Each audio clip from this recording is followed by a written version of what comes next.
Welcome to the 2026 Annual Conference and Book Fair in Baltimore, Maryland.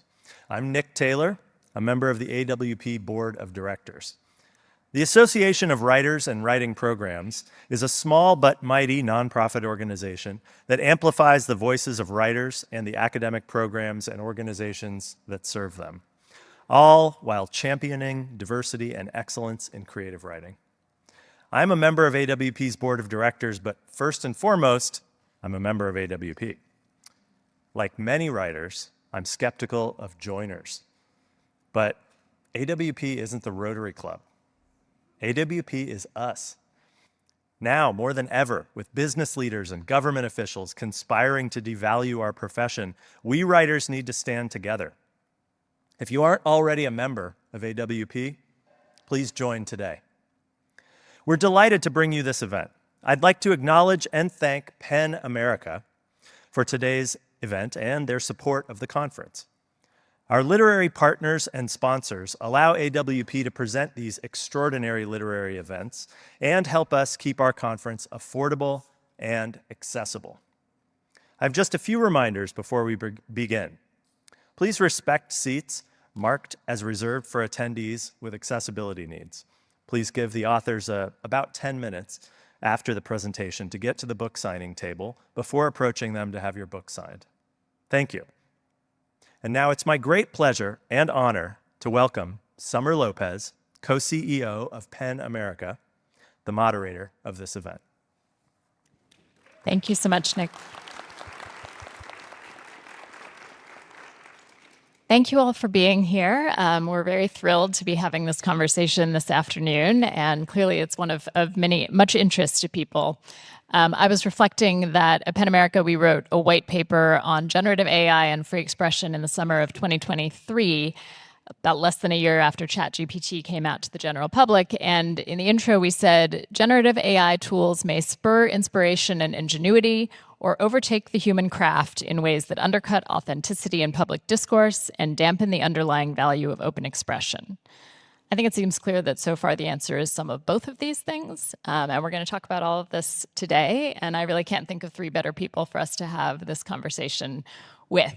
So I'll do some quick intros and then we'll get started. Karen Hao is a best-selling author and award-winning reporter covering the impacts of AI on society. She was the first journalist to profile OpenAI, and her book, Empire of AI, is about the company and its global implications. She writes for publications including The Atlantic and leads the Pulitzer Center's AI Spotlight series. She was formerly a reporter for the Wall Street Journal and a senior editor for AI at MIT Technology Review. Vauhini Vara is the author of Searches, named a Best Book of the Year by Esquire and a Belletrist Book Club pick. Her previous books are This Is Salvaged and The Immortal King Rao, a Pulitzer Prize finalist and winner of the Colorado Book Award. She's also a journalist and a 2025 Omidyar Network reporter in residence, currently working as a contributing writer for Business Week. And Ken Liu is an American author of speculative fiction, a winner of the Nebula, Hugo, and World Fantasy Awards. He wrote Dandelion Dynasty, as well as the short story collection The Paper Menagerie and Other Stories, and The Hidden Girl and Other Stories. His latest book is All That We See or Seem, a techno thriller starring an AI whispering hacker who saves the world. Before becoming a full-time writer, Ken worked as a software engineer, corporate lawyer, and litigation consultant. So you all bring incredibly unique perspectives to this, and I hope we'll keep this conversation conversational. Feel free to ask each other questions as well. But I want to start by asking each of you to say a little bit about your own journey in relation to generative AI, how it connects to your writing, and what your sort of personal philosophy is around it at this moment. So Ken, why don't we start with you? My journey with AI started out because during the pandemic, I actually suffered a crisis of faith where I couldn't write at all. And as a working writer, I still had deadlines I had to meet. And so my response to that was to, out of desperation, I decided to train an AI, a generative model on my own writing, and see if there was a way for me to write in circumstances where I could no longer write myself. So it was an interesting experiment, and needless to say, if you know anything about machine learning, that does not work. Individual author does not actually have enough training data to train a model on his or her own. And that will be important, which I hope to elaborate on later. But my overall fundamental view of AI is I want us to keep in mind two separate things. One is AI as a technology, as a way of mapping the human mind or reflecting the human mind, our collective use of language and our collective generation of art. As an artifact, as a map, it's incredibly interesting. And what we do with that map can also be incredibly interesting. A second piece of that is who is in control of that technology right now. That's an entirely separate question. One can be excited by one while being very despondent over the other. And criticizing one does not mean you necessarily think that the other is also worthless. So I think those two things need to be kept separate. And that's my overall thrust in my argument. I have been a tech reporter since 2004, which was when like Google was going public and Facebook had just started. And then I went and took some time off. I was working at the Wall Street Journal. I took a couple of years off to go get my MFA in creative writing, and I started a novel there. So this was like 2009-ish. I started a novel, and that novel was partly set in this dystopian future in which this guy had started, I should be able to describe it better after like 3 years after it's out. A guy had started this tech company that had kind of taken over the world, partly using AI technologies, kind of broadly defined. So while I was working on that, I had gone back to work after my graduate degree as a journalist. I was working first back at the Wall Street Journal and then at the New Yorker and then freelancing. And I realized, as I think maybe some of you who are both fiction writers and journalists have realized, hopefully, that journalism can be a really nice path to doing research that's going to serve your fiction. So I wanted to learn more about how AI functioned. This was like 2015, 2016, when people were really talking about it in Silicon Valley, but not yet in the kind of wider public. And so I started writing articles about AI companies and kind of some of the figures in AI. In 2017, I profiled Sam Altman. He was a founder of OpenAI, but he wasn't the CEO yet. And that gave me a little window into OpenAI and how it functioned. So then a couple of years later, OpenAI started letting researchers and journalists preview this technology they were working on that was called, originally it was called GPT, and then GPT-2, and then GPT-3.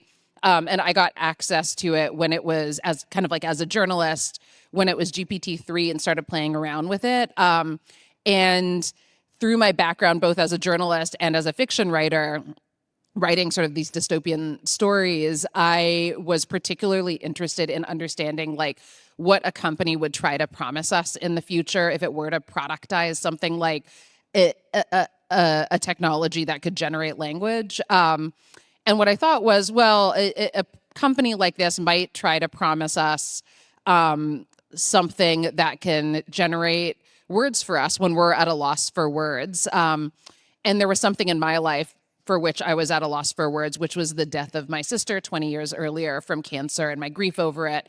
And so I started like playing around with this model to try to ask it to generate language about grief and about death and about my grief and my sister's death.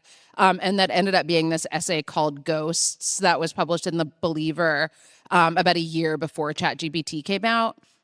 And then after the publication of that, I continued to write about AI, both as a journalist and as a creative writer. And I've landed, like, some of my thinking is very similar to what Ken brought up. I think it's interesting, first of all, to define what we're talking about when we talk about AI. And I think for the purposes of this conversation, we'll be talking largely about large language models, the kind of technology that underlie things like ChatGPT or Gemini. But I think that's a useful distinction to make, like what kind of AI are we talking about? And then also sometimes we conflate large language models or language models in general with the big corporate language models we know about. And it's really interesting as a thought exercise to try to detangle what we mean when we're talking about AI, especially as it relates to writing. The fact is, right now, the models that are widely accessible and the models that are being kind of like marketed and pushed to writers and to writing students are the ones owned by big technology companies. And so for me, it's difficult to think about or write using any models like that without also contending with the power dynamics inherent in them. So that's a lot of what I think about. My answer is going to be so much less interesting than what Ken and Vauhini just shared.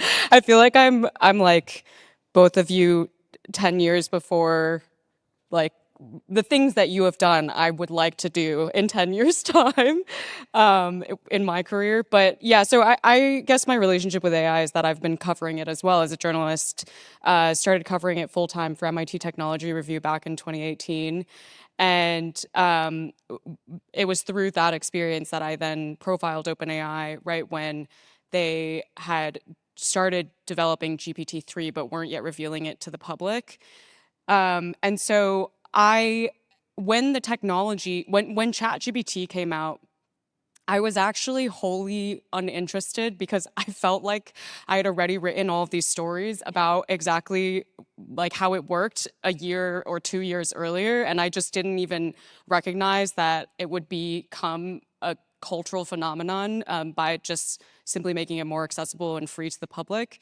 But at one point, maybe like 2 or 3 months after it was released, I was like, maybe I should just try and see, since it probably scraped all of my articles anyway, whether it can write in my style. And so I started prompting it, trying to get it to write in the style of Karen Howe and at the time I was also at the Wall Street Journal, in the style of Karen Howe at the Wall Street Journal. And it was so bad that I was like, okay, I'm good. And since then, I mean, I have published a book about OpenAI and spending a lot more time investigating the company. So I pretty much avoid these technologies like the plague, in part because of a moral stance, because through years of reporting on the deep, dark underbelly of the AI supply chain, I don't feel good about using the tools that are coming from big tech specifically. Also, for privacy reasons, I would never open up ChatGPT and be like, hi, I'm an investigative reporter writing about OpenAI. Can you help me? But similarly, for practical reasons, I find that in my work, my two strengths are my ability to build relationships very quickly with people so that I can interview them and understand and embed within their communities. And then to have, I have a particular perspective and a voice that I put into my writing. And I just don't find generative AI helpful in either of those two. And so I actually, I sometimes worry, when I say I avoid it like the plague, I literally try not to use them because I'm worried about the style of the writing polluting my own writing, because language is so persuasive, and the moment you hear something said in a certain way, you might not remember later when you evoke exactly that same phrase. And so I try to limit my reading of AI generated text, and I simply play with the models when I need to understand them to be able to write about them. But beyond that, I don't use them at all. Karen, I mean, one of the interesting things that I would note is the very fact that some of us are trying to avoid language models as much as possible has also actually resulted in our writing being influenced by it in a weird negative way. So for example, I'm a writer who learned very early on how to type an M- on the keyboard. And so I use it very extensively in my own work. And these days I have to catch myself all the time because some people have decided that the use of the M- is somehow an AI mark, much to, Emily Dickinson's surprise. It does affect me. Every time I write one, I'm sort of like, should I not? And I find that very annoying that even as someone who does not use these models, I'm influenced by them because there's this pressure. I can't even use the word delve anymore. Again, a word that I used to enjoy quite a bit. That's so funny because I refuse to cede the M-, so I use it even more liberally now. But the one phrase that I cannot do is, it's not this, it's that. And I used to use it quite a lot. So now, I have to rephrase everything. Wait, can I give an example of this as well? So So I wrote this book that came out this year called Searches, and it includes that essay Ghost. But the other interesting thing in it is that it includes all these dialogues that I had with ChatGPT about the book. I promise this isn't just me like wanting to talk about my book. It's relevant. Because what happened was after the book came out, there were all these headlines about the book talking about how I had collaborated with ChatGPT. And like the word collaboration kept appearing like in headlines or like the introductions to interviews with me. And the fact was, I never used that word. Like, I'm very conscious about not using that word when I'm being interviewed. I didn't use it in the book itself. And I was like, this is ridiculous. Like, people are just, people's language is being colonized by like what Sam Altman is saying in his blog posts or on social media. But then I went into my book and I did a control F for words like collaboration. And it turns out collaborate or collaboration or collaborator appears 30 times in the book. And it's all in the dialogue with ChatGPT, right? So it's all ChatGPT describing artists or writers as collaborating with the product. The reason I had that material in the book, to be clear, was for readers to look critically at the language ChatGPT was producing and hopefully critique it, right? And push back against it as readers. However, I have to contend with the fact that by putting that language in my book, I also, maybe inadvertently, I didn't account for readers like that reading experience where you do absorb language, maybe without like engaging with every single word critically, and that starts to absorb into your own consciousness. So, this happened in my own work. And can you tell us a little bit about how you came to the decision to do that with the book and what that experience was like? Yes. Talk about the book more. So, yeah. Well, thank you. I'd be happy to. So, in Searches, Selfhood in the Digital Age, available for sale. What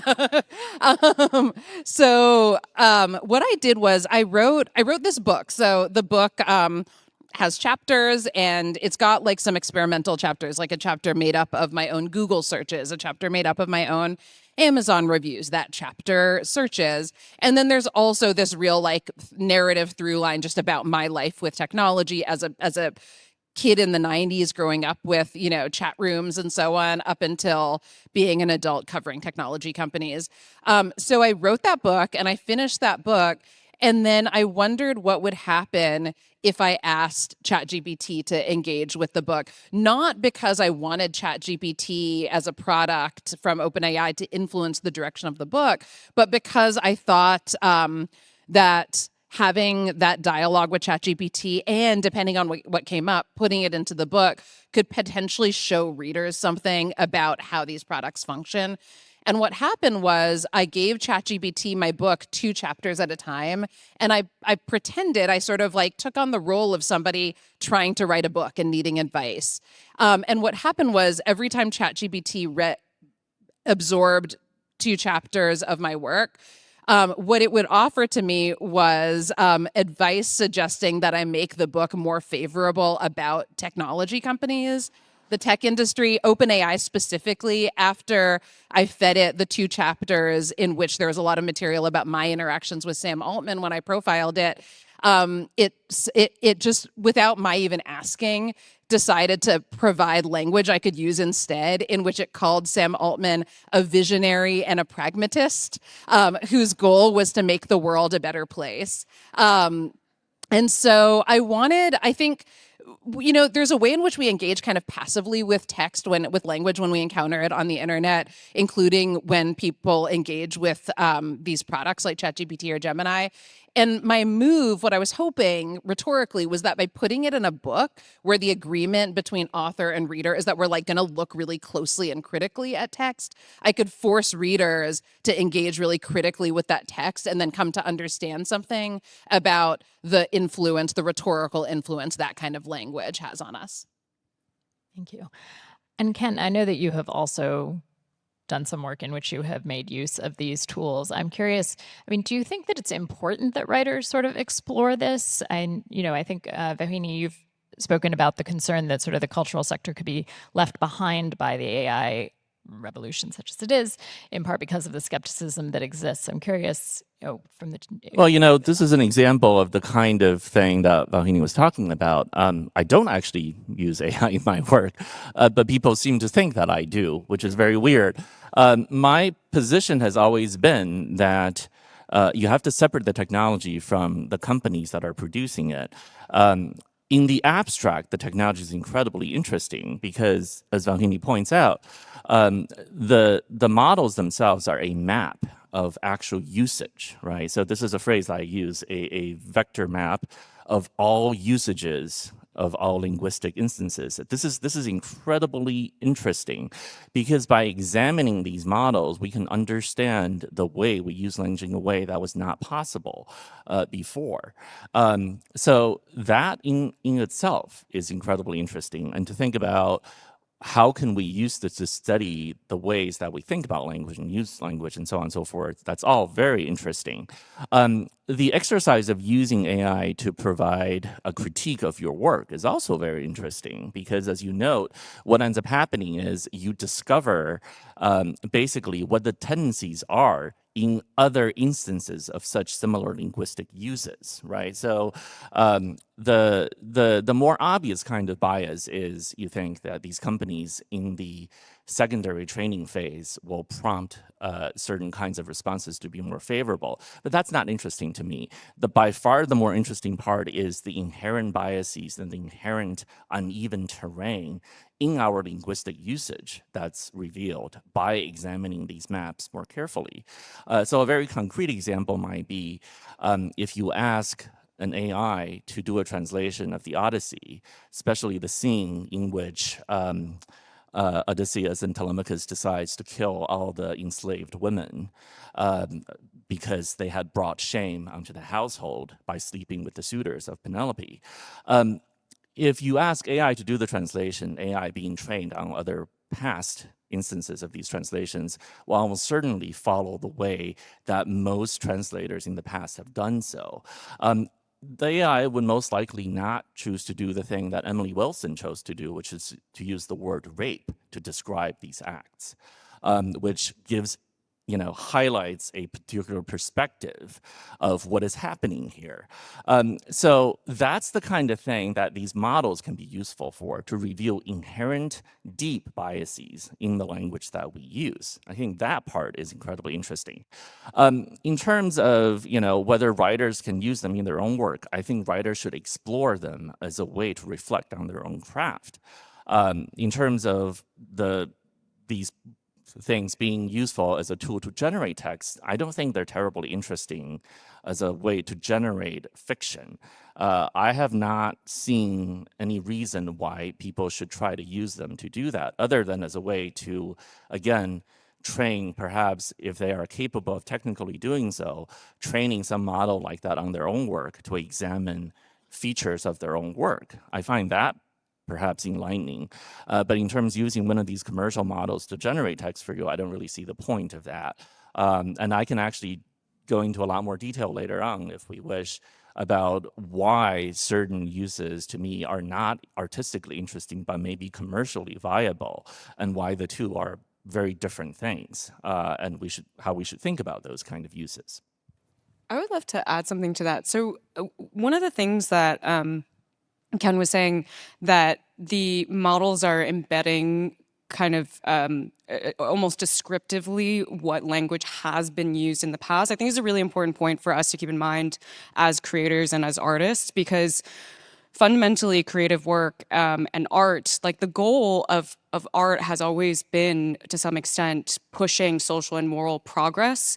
And that is a thing that you cannot do with a technology that is only examining historical patterns in language. So the fact that there would be no instances of the use of the word rape historically, but now Emily Wilson comes along and is able to articulate that word because of social and moral progress that we have had, that is something that only humans can do. Like AI cannot do that.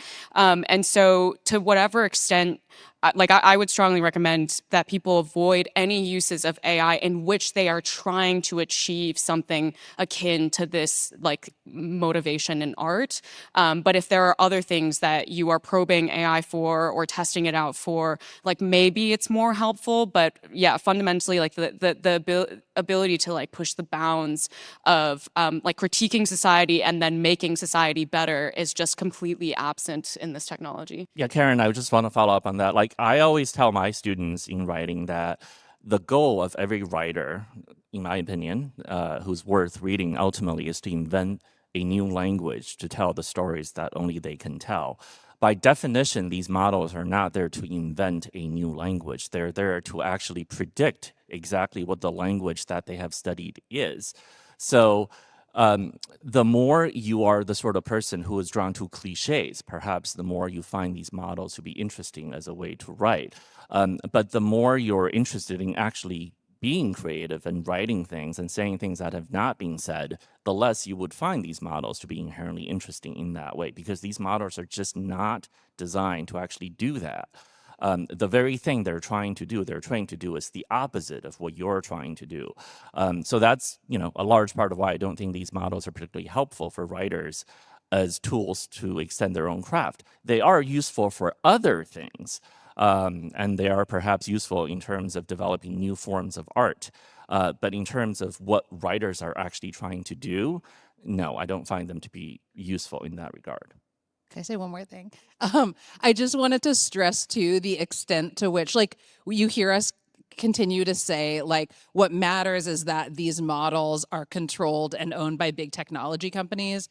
And I just wanted to make sure it's clear that on a rhetorical level, like that manifests on a rhetorical level, on the level of the language that these models are using.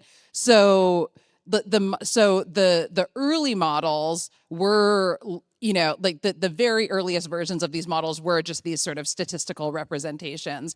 But like if you use ChatGPT or Claude or Gemini, all these companies are now using human workers, by the way, human labor, to train these models to use language in like very specific ways that the companies have decided are the appropriate ways for the models to produce language. So OpenAI has, I think, like the most interesting document about this. You can Google it. It's called their model spec. And it's so interesting because it's almost like a style guide, like the Associated Press has. Like, so it uses terms like language like friendliness and warmth and trustworthiness, right? It describes the model, even if I'm doing this from memory, but I think it uses a term like it should be like a competent coworker, right? And the implication is like a competent coworker in the United States in a white collar office building who speaks in a kind of like white collar, white, like racially white register, right? So there are all these things that are encoded that aren't inherent to the technology. It's that the companies have decided, like, this is the way these products use language. I mean, both Vauhini and Karen, you've definitely written about sort of the concept of empire and imperialism and how that connects with these technologies and the corporations around, both the way they operate and, I think, as you say, the language and the rhetoric. Could you say a little bit more about how you've explored that? Yeah, so my book that came out last year is called Empire of AI, and I use this phrase empire to articulate this argument that we really can't just think of companies like OpenAI, Google, Microsoft as businesses providing products and services, because that just does not give us any clarity to the sheer scale and size and the vast tentacles of their operations and the way that they're terraforming our Earth, the way that they're upending education systems, upending careers. And I draw upon 4 different parallels between what I call the empires of AI and the empires of old in the book. One of which is that they claim to resources that are not their own, like all of our work, just scraping it without our permission, consent, or compensation. The second being that they exploit an extraordinary amount of labor, including the human workers that they use to then control and manipulate the way that the language is generated through their models. But another one that I don't as often talk about is the degree to which that control and manipulation within the language models, they are then using to try and influence language all around the world, because they sell us this idea that this is a technology that's one size fits all, and everyone, regardless of your context, your history, your culture, your language, you should use this model, and it is going to potentially teach you new knowledge and new skills and a new worldview. And like, what is more imperial than that? That a single entity or a small group of people are deciding and curating this language that they then project to the billions of people around the world. The other aspect that I find very shockingly parallel to historical empires is the degree to which these companies are driven by a religious fervor around what they're doing. You know, they use religious language a lot to describe the thing that they're building as akin to a machine god, something that should be worshipped, something that could bring us to utopia, aka heaven, or could destroy us and bring us to hell. And there is, in order to, I think engage with these technologies when you are using the manifestations of AI that these companies provide us, I think it's really important to understand this kind of motivation behind it is that they're building these technologies not to provide us with a fun tool to use. They're actually building these technologies to consolidate an extraordinary amount of capital, land, energy, water, data, creative outputs, and just an enormous amount of power. And so every time you use these tools, I mean, we've already talked about how it's kind of not really helpful necessarily for the ultimate intent of what writing is for. But also, I think the other element to think about is you are each time seeding more data, more of your creative energy into these models, seeding that to the empire and allowing the empire to expand and continue to take over the world.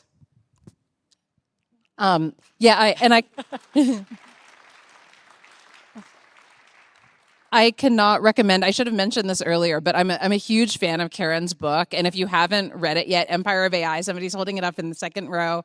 And if you want to just get like an overview, not only of OpenAI, but of this industry as a whole and its sort of historical antecedents, that's the book to read. So I wanted to share that.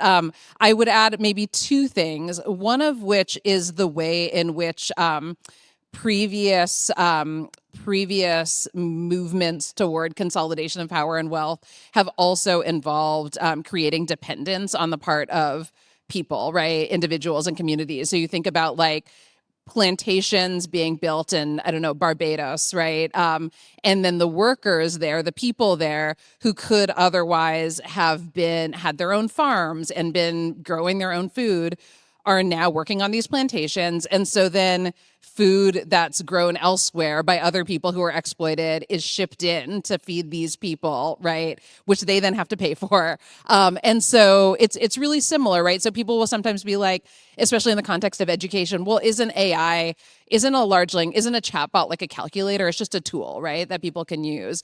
But a calculator is something, I mean, there are many differences, but a calculator for one thing is something that somebody buys once and then they own that calculator, right? Whereas these models are owned by the company. And then essentially we as users are paying a kind of rent to have the benefit of using them, whether we're paying for them or we're offering them information about ourselves in return for using the product. And then the other thing I would say is just, again, to build off of what Karen said, the role of language in all this. I'm reminded of how Spanish colonialists would show up when they first showed up in what's now Latin America. They would like read this declaration saying essentially, God says that we're now in charge of you and you have to do everything we say. As if by saying that made it true, right?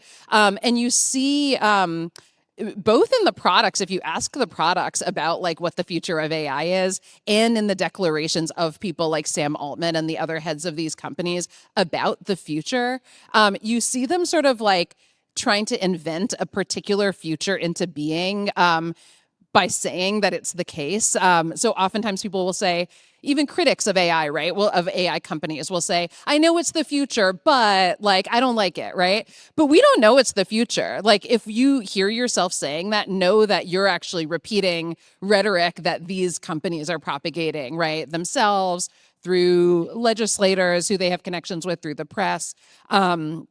And that shows up in the language that the products produce as well. If you are a user of one of these products, try asking it, like, what is the future of AI? And it's not going to say, like, there's no way of knowing. It's possible that individuals and companies will find that there's no good use of it, and the industry will fall apart, and there will be no future of AI as we know it now,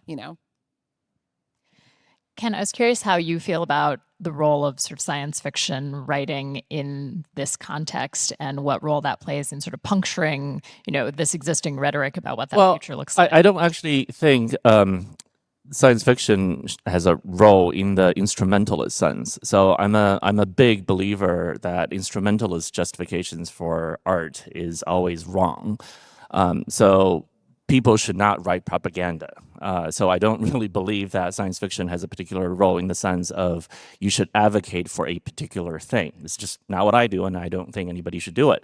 I think science fiction is very good at mythological representation and the idea of contributing to the mythological thinking process that we engage in when we engage with technology. So that's the part that I'm interested in, right? So we talk about this idea of AI companies trying to talk about the technology they're building as a kind of machine god. Well, why do we have this rhetoric, right? Why is it that, why are these images potent to us? Why are they compelling to us? They draw on obviously very old, deep images that we have in our collective unconscious. And so I think the role of science fiction, if there is one, is to engage with these tropes and to interrogate where these images come from and what they mean. And that's not done by sort of coming out there and saying we have a specific view, dystopian or otherwise, that we want to advocate. It's about going inside each of us and going to the land of dreams and trying to figure out what is it that we're trying to do when we talk about these technologies? Because I believe, right, this whole idea of thinking of technologies as separate from ourselves is very flawed. Human nature is actually expressed via the technology we build, not contrary to it. So to understand why we're building the technologies we're building, we have to actually get into the mythological foundations of our nature. What are the mythologies we're expressing when we build these things, and when we talk about these things, when we think about these things, when we engage with these things? That's the part that I think science fiction can play. That's the part that I think is actually interesting. So finally, I want to bring the topic back to what I was thinking about earlier. Again, I think it's very easy for all of us in this day and age, because the models that we have available to us are built by these large companies, to think that the large companies' commercial models are all there is to the idea of large language models. So again, I have to say that is just not true. You can build your own models, you can train your own models, you can think about your own models. The sort of things that you may be able to do with models that are actually not owned by other people but by yourself are very different from the sort of models that are provided and available to us. Just because this is the most easily accessible version of this technology does not mean this is all there is to it. It's sort of like if all you ever see of nuclear, technology are atom bombs, then you kind of forget that there are other ways of using this technology too. So that's kind of my point. You have to think very hard about separating the underlying mathematics and underlying technology from this particular commercial implementation of it and the particular things these companies are trying to do. That reminded me, Karen, of one of the stories at the end of your book about Indigenous community in New Zealand using AI to revitalize the Maori language, and how they were doing that by, you describe a paradigm of consent, reciprocity, and sovereignty. Could you talk about that a little bit as a model for maybe a more ethical approach? Yeah. So, building on what Ken was saying, one of the analogies that I often use for AI is like the word transportation. Transportation can refer to everything from a bicycle to a rocket, but they're designed, different modes of transportation designed very differently, have different cost benefit trade-offs. And AI actually is the same. It refers to like a really, really wide variety of different types of technologies that honestly look completely different from one another. And we've been talking about the large language models that are commercial, available by the big tech companies, that are trained on like massive supercomputers and a whole world of internet data. But AI can also be like the tiny language model that Ken was training on his own work, or it can have nothing to do with language. It can just be like image recognition. But the story that I have in my epilogue is about this community called, it's a media organization called Tahiku Media in New Zealand. They broadcast in Te Reo Maori, the language of the Maori indigenous people. And a few years ago, they embarked on this project where they really wanted to help contribute to this language revitalization movement in the Maori community, because the Maori almost lost their language to colonization, like many indigenous peoples around the world.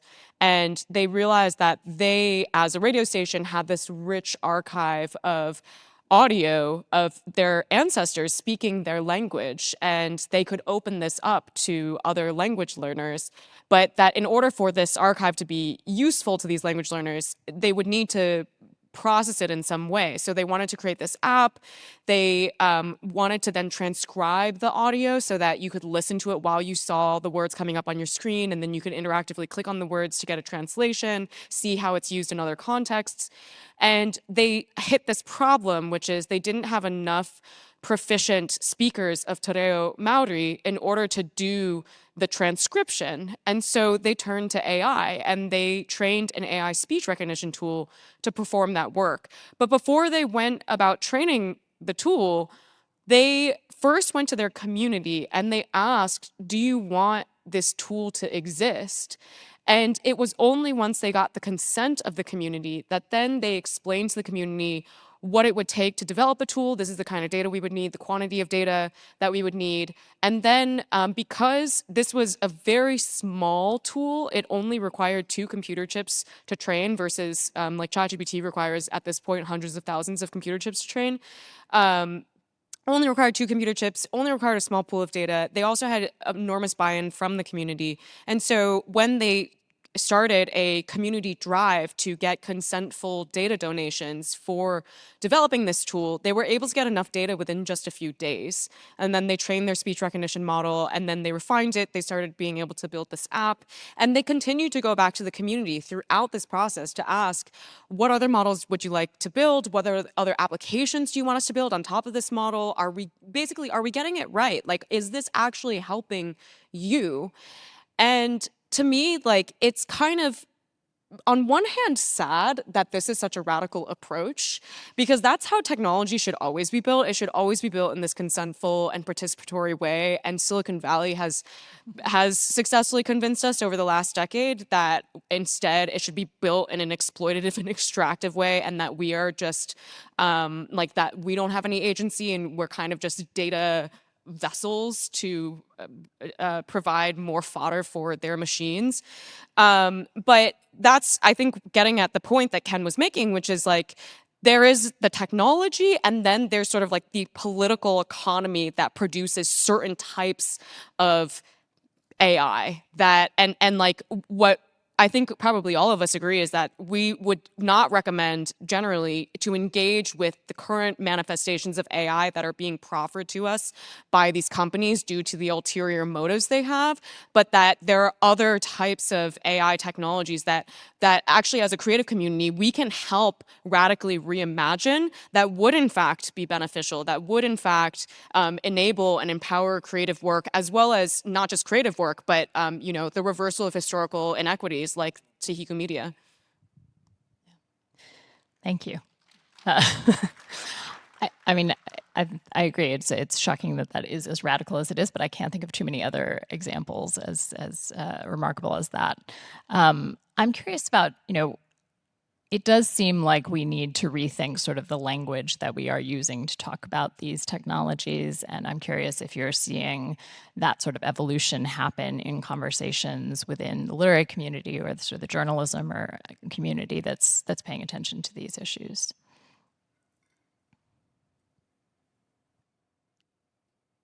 I I think maybe what I would say is I agree with you, and I would urge all of us as a community to think about that, to like really interrogate the language we're using. I think sometimes one thing that we have a tendency to do that I think maybe kind of like plays into the narrative of big technology companies is when we position, as Ken was saying earlier, when we position the use of these products as being about like human versus machine. Because what's really happening here is that we as humans built these technologies, right? And humans and institutions made up of humans own and control the technologies. And so I think what's interesting to think about is like,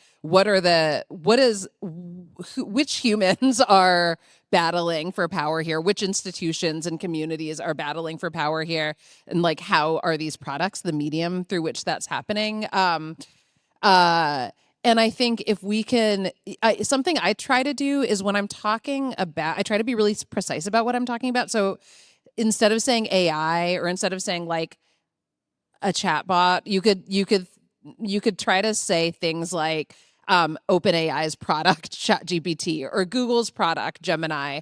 I also think it's worth thinking about our own complicity in all of this too, though, because anybody who's human is complicit in exploitation, right? Anyone who lives in the United States is complicit in a more specific exploitation, and anyone who uses tech products is complicit in exploitation. So I think also sometimes like there's a version of like an us versus them mentality that I think also is too binary and simplistic, because I think if we're ever going to use tech companies' products in any way, whether that's an AI chatbot or something else, we need to acknowledge that like we have agency in that too, right?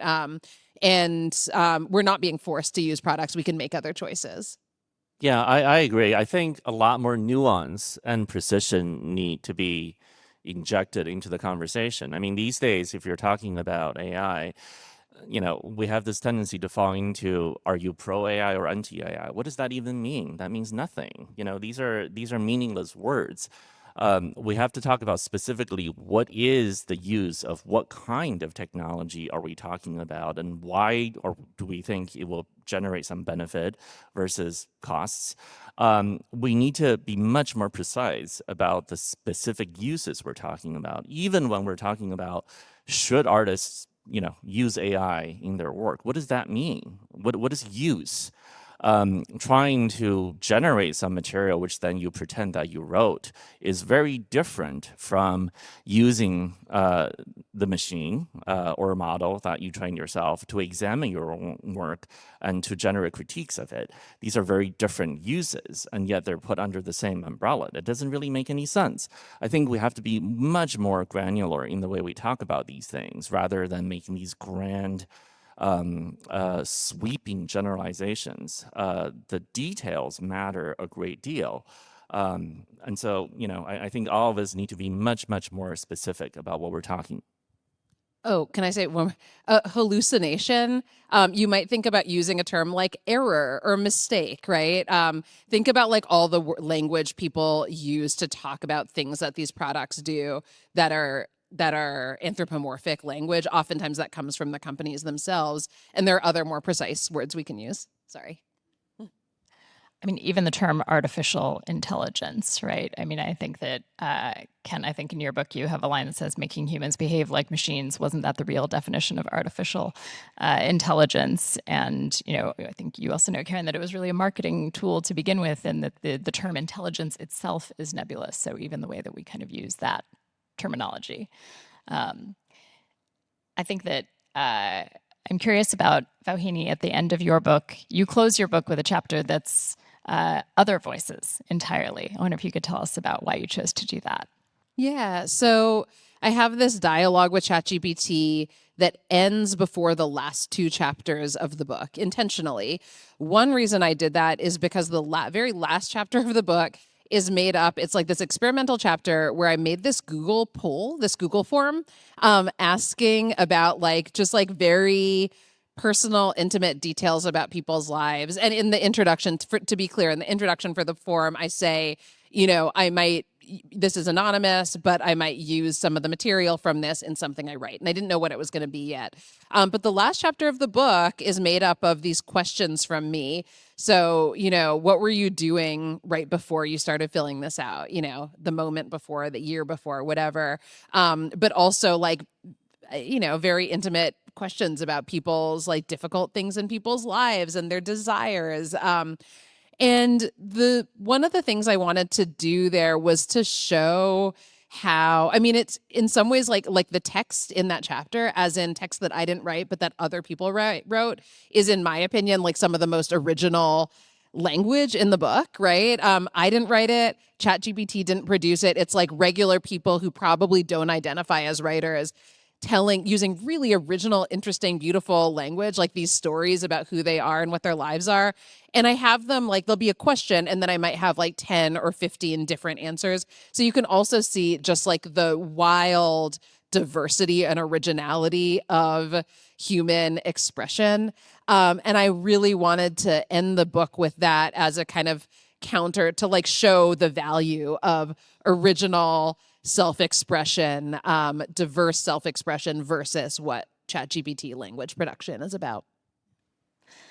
It's very powerful. I think also a lot of this does go to sort of questions of privacy and sort of what exists still in our own heads. And I've been reflecting on the fact that a lot of the there's imagery in your novel, Kevin and Ken, and in a number of other science fiction writing in this moment about sort of where memories and dreams are sometimes shared or sort of brought into a collective, and sort of what exists inside your head is no longer entirely your own as well. And I'm curious if you see that as sort of a representation of the anxieties we have about the way in which all of this technology is sort of invading our deepest levels of privacy. Obviously, right? So I want to address something that I don't think we've sort of said so far, and I do want to say it. There is a sense of wonder associated with this technology that I think we should actually acknowledge. It's very easy to get on the this is all just nonsense, this is all just statistics, it's just a parrot sort of train, and say none of this really is all that impressive. Sure, you can say that, but the fact that purely by doing something called minimizing difference and doing gradient descent, we've been able to essentially get a bunch of weights in a model to do things like draft contracts and generate flash fiction and to answer questions about pretty much anything is pretty incredible, right? 20 years ago, when I was studying comp sci, the idea that this particular approach would yield anything like this would not have been plausible. It would have been the worst kind of sci-fi. No one believed this was possible. And obviously, certain things happened along the way that made it possible. The availability of data, the transformer architecture, which genuinely is interesting, and the sort of, the human labor required to label and to do all the sort of things that are necessary to get this to work. A huge number of things happened along the way to make this thing work. The fact that these models are possible is actually incredibly wondrous. So the sense of wonder does lead to a certain kind of overcompensation on our part, I think. The reason why so many artists feel threatened that, we think it's possible, for example, to create something called Robo-Ken that will basically write novels like me. The fact that many writers fear that this can actually happen, it's nonsense. If you ever try to get ChatGPT to generate something in your own style, I think your reaction is cringe, right? It doesn't sound anything like you. And there's a very simple reason why that's the case. Think about how if you try to learn about someone just by reading what they've written, just based on their output, without interrogating them, without actually knowing them and talking to them, you will never know them in a real way, right? The reason for that is because for everything that we say, there are 100 things we have decided not to say. The 100 things we have decided not to say are as much a part of our style as the one thing we have decided to actually say.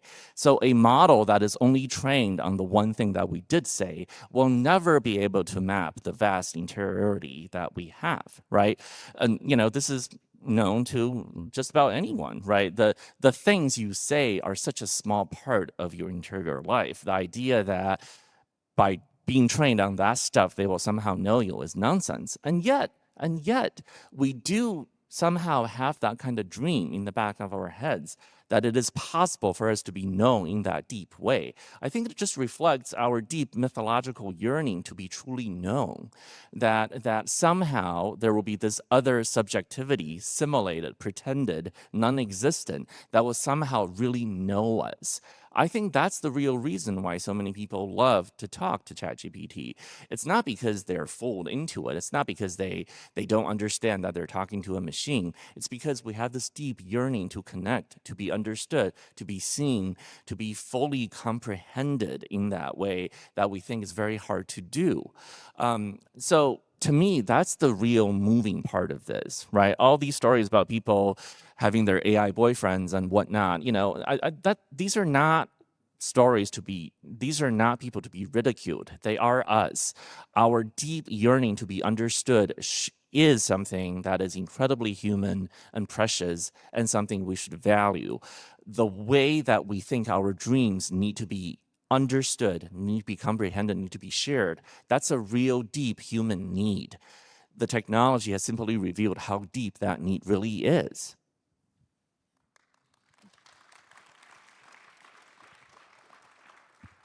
And do you feel optimistic that that artists will find ways to use this tool to? I do. I'm very optimistic, actually, but they're not in the ways that people are trying to do today. So I'm just going to go on record and say that I don't believe any artist will ever find much use in the idea of typing a bunch of instructions into a text box and getting something useful back out. That will never be a way to do art, because how is that distinguishable from a writer telling some assistant, this is a book idea I have, go write it.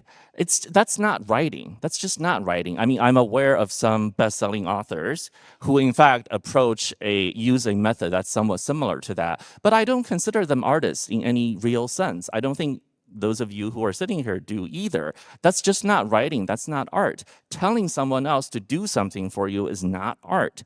At a minimum, it requires a way to practice craft. And these current models just don't do that. Now, what are some interesting possibilities where this kind of stuff, the generative technology can actually be useful? Well, a couple of things I've already hinted at. One is to examine the models as a map of human usage, of the way that our art is actually mapped into this multidimensional space, to find out the distances between two concepts, to find out which concepts are related to which other concepts, to find out how different languages are remarkably similar in the way they represent these concepts and how divergent they are in the specifics. So styles and levers that allow us to really gaze into the latent space of these models and to precisely manipulate exactly where the generation will occur and what direction the generation will go. Those kind of tools, once made available, will allow artists to do actually interesting things, because now there's craft involved. It's no longer you just telling someone else or something else to do it for you, but you'll actually be doing it yourself. It's the difference between pushing a button on a camera versus actually controlling all the things that the machine will do for you. That's a big step. Once that step is available, I think the sort of interesting things that human artists will do with this technology will just be unimaginable, in the same way that fiction writers and painters could not have imagined that the camera would one day allow new forms of storytelling that are now the dominant way we do stories. And one other thing I will say is, I think the models as they exist now are interesting because they are desire-fulfilling machines. And so they present the possibility of a new form of art that I don't think human artists would consider art. What do I mean by that? Well, prior to the invention of the camera, if you wanted a portrait done of yourself, you had to have some artist do it, or somebody in your family who knew how to draw to do this. That's how we have the only portrait of Jane Austen that we do, because her sister did it. It's not a very good portrait, but it's the only one we have. And once the camera came along, middle-class families could get portraits done in a way that they never could have paid someone to do. And these photographic portraits now became a new genre of portraiture that have become the dominant way. I mean, selfies are by far the most valuable content on the internet, which is something that I don't think Tim Berners-Lee ever imagined, but that's the world we live in. So what is the equivalent of that? Well, the equivalent of that in AI, to me, is the way that AI is a desire-fulfilling machine. There are tons of artwork that people crave someone else to make for them, but no human artist would do so. Those of us who are novelists, I think for the most part, do not view ourselves as being out there to fulfill someone else's desire. We generate the stories we do because we find them inherently interesting. We find them in dreams, in the collective unconscious, and we want to craft this thing out there to share. If other people happen to enjoy it, that's wonderful, but we did not craft it for them. However, there are plenty of readers out there who will say, I wish somebody would write a story like this for me. I wish to have this kind of relationship in there. I wish to have a self-insert character in there who's just like me. I wish to have these things happen. I wish. No human would ever do such a thing. But machines will write novels like that, novels for one. They are not bestsellers, they're novels for one person. I think that kind of thing, which we human artists will never produce and we wouldn't even think of as art, in the same way that painters would not have thought of photographs as portraits. I think that is a new realm, a new genre of creation that will come into play. And I think that's interesting. I don't think somehow that will displace human novelists. I think the readers will want to read those novels for one, as well as novels that will completely surprise them. I don't think one will replace the other. But I do find that prospect interesting. I don't know what people will ask machines to write for them.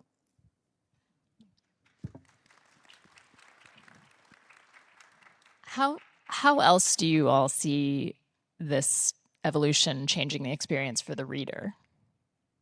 One way to look at the word art is to say it's a word, and by virtue of being a word, it's something that we invented as people, right? And so there's no like objective sense in which like there's something called art, and then there's like an objective sense in which one thing is art and another thing is not art, right? Like we get to define that. And because the kind of language and imagery that's generated by AI products or AI technologies is new-ish, we just have to decide, right? Like we actually get to decide as a community of humans, of people, what we consider art and not art. So one way to do that could be to say art is definitionally something by people for other people. You know, that's one way people could put it. Another way to look at it, and this is a way that I'm interested in looking at it, is to say art is a person or people saying to another person or people, hey, let's look at this together, right? So like a tree in a forest is not art, but then, there have been artists who will like plant trees and call that an installation, right? Or will do an installation around something that's like naturally exists in the landscape and say, this is art. And the gesture that makes it art is that the artist and audience, viewer, are deciding together, like, yes, we're going to call this art. So this comes back to AI in the context of how I think about it in my own work, in that I'm interested in what happens when you take something like a ChatGPT transcript or like my archive of my own Google searches over 10 years, which in itself is not art, right? Like what happens if I, as a writer, then make the gesture of putting it in a book and saying, let's look at this together? I'm interested in the way in which that potentially changes the way we look at it. So whereas when Google has an archive of like everything I've searched for over decades, that's valuable to me in a sense, in that if I lost my wedding band at one point and I went back in my own Google archives to like see what I was doing or searching for on any given day over the past month to figure out where I lost it, right? Or as a nonfiction writer who writes personal stuff, like I can use my Google search archive to remember what happened 12 years ago, right? So it's like useful to me on one level. It's really useful to Google for a totally different reason, right? So what if I can write a book in which I have a chapter in the book that describes the usefulness of our language to these companies, like financially and politically for their gain, and the way in which like it's also useful to us. And so while I have the choice to use DuckDuckGo, an alternative search engine instead, I keep using Google, right? Like, what if I can write about that and then have a chapter in a book, in a hypothetical book, made up of my Google searches? Can we then look at those Google searches together and have that mean something different? Have it be called art because I'm making like an appeal to other people as readers to look at it as art with me. And I think there's something potentially interesting in that gesture with respect to AI products. Anyone else want to add to that? Okay. Karen, I want to ask you a question that's a little outside of some of this, but I feel like we should take the opportunity to get your take on some recent current events, because I feel like the past week has been a little bit of a coda to your book about OpenAI, with everything that's happened with the Defense Department and Anthropic and OpenAI kind of sweeping in. And I'm just curious, from your perspective, how do you think about this in the context of the work that you've done to track this company over many years and its evolution? Yeah, I never thought that my metaphor of empire would just become more relevant by the day. So for people who might not be as familiar with the news that happened, well, actually, before just this past week, one of the other pieces of news that recently happened is we learned that Greg Brockman, OpenAI's second in command, is Trump's top political donor, donated $25 million to Trump's super PAC, which then provides a little bit of context to what happened over the weekend, which is, or I guess last weekend, which is that there was this huge spat between Anthropic and the Department of War, where Anthropic had originally been the only or the earliest tech company that the Pentagon had given permission or given access to for using on its classified systems as part of military operations. And in the operation to capture Maduro and raid Venezuela, Anthropic's technology was used as part of the planning, I guess, of this operation. This then kicked off like a series of escalating back and forths between Anthropic and the Department of War, where Anthropic apparently was not that okay with the use of its technologies, which to me is insane, because you literally created this technology to be used in this way and then gave it to the Pentagon, which is going to, like, they do military things, and then the moment that they use it for military things, you're like, oh no, we wanted you to just generate your emails with this technology, not military stuff. And yeah, like, it's just like such a weird but anyway, they ended up in this huge spat where Anthropic was like, no, we only want you to use our technologies in this way. And the Pentagon was like, we refuse to let a private company insert themselves into how we are going to run our military. And then while they were trying to renegotiate a deal around usage, OpenAI then swoops in and is like, we'll work with the Department of War. And in the same night that the Department of War gives Anthropic a deadline to compel Anthropic to just agree to everything the Department of War wants, and they miss the deadline. Trump then starts like angrily tweeting like Anthropic is terrible company, and Hegseth then says you're now a supply chain risk, which has literally never happened as a designation for an American company before. And then hours later, OpenAI is like, we've now struck a deal. And then hours later, the Department of War is like, and we have now bombed Tehran, and we used Anthropic's technologies to bomb Tehran. And like this entire, it's just like so exemplary of the multi-layered levels of shit that we are in as a society right now, where like first level of shit is that we just have children that are producing extremely powerful technologies that are then giving them to children who are then deploying those extremely powerful technologies to then bomb and destroy other peoples and other countries. And then on top of that, this is also a technology that does not work in highly sensitive contexts. It's a technology with an extraordinary amount of errors. And now we are like, the military is racing to try and absorb that into the national security stacks to somehow make America safer and the world safer. Yeah, so I mean, what's more imperial than that? Like whatever mess just happened. It's just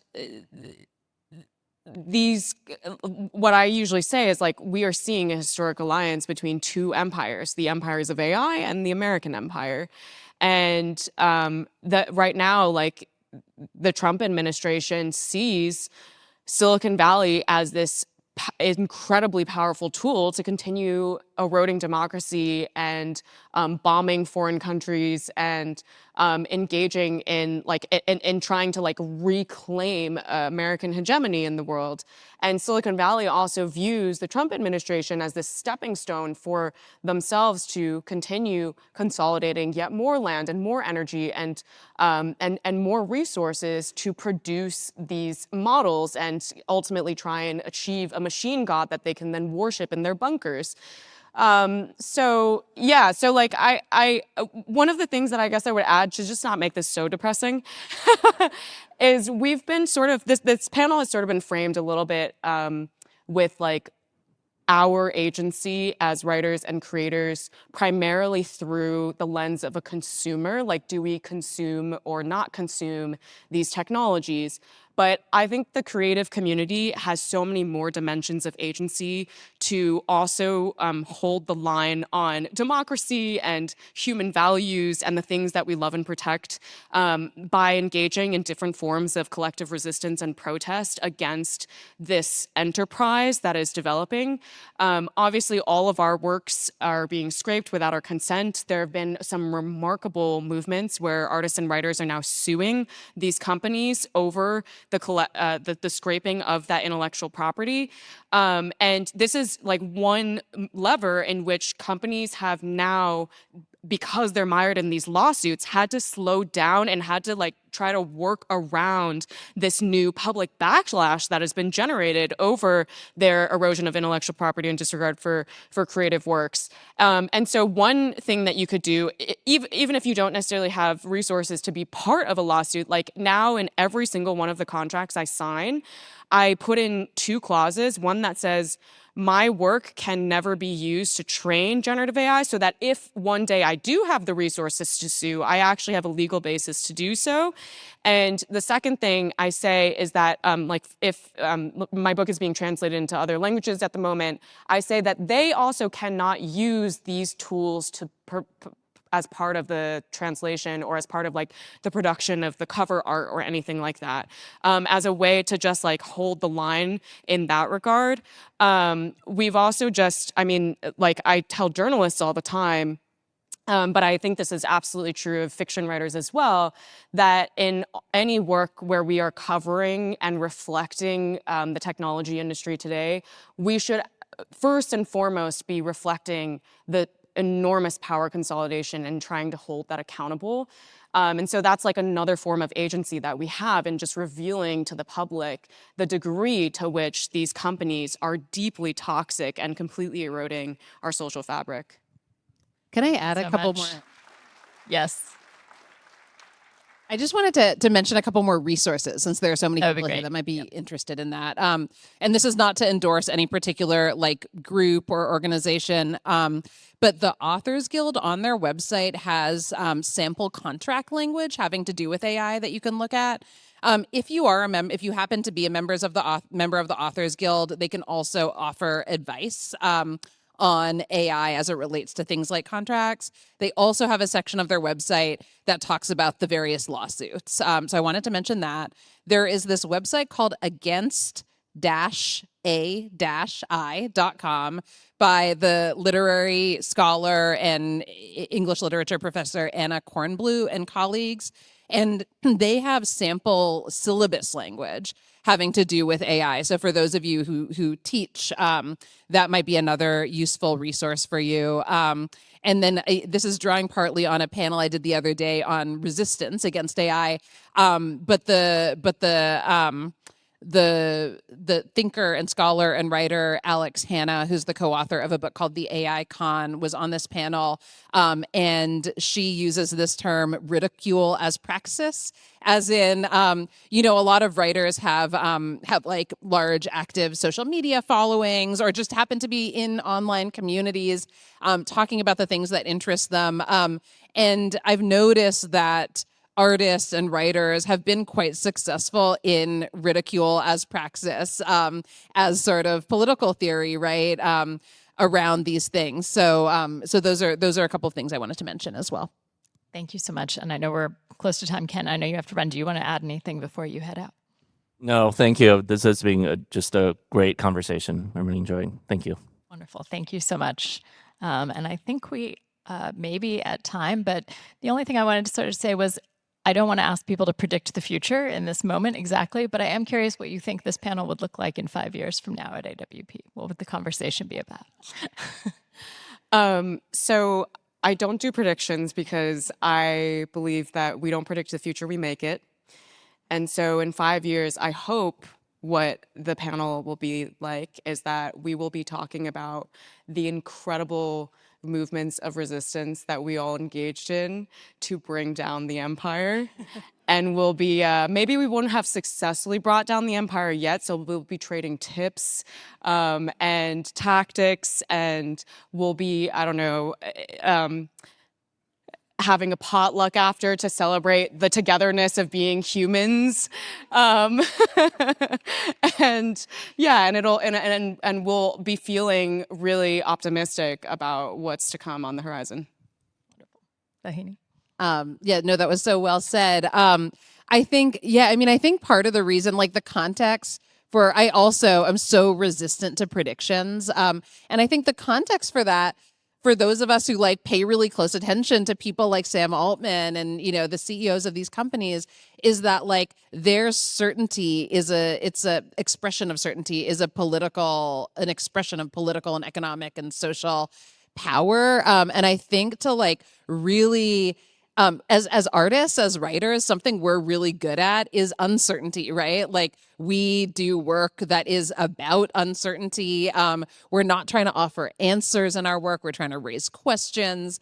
And so I think like there's so much power in saying like, I don't know what the hell is going to happen in 5 years because we together are going to decide what's going to happen in 5 years, right? And there's a lot of resistance from these big companies.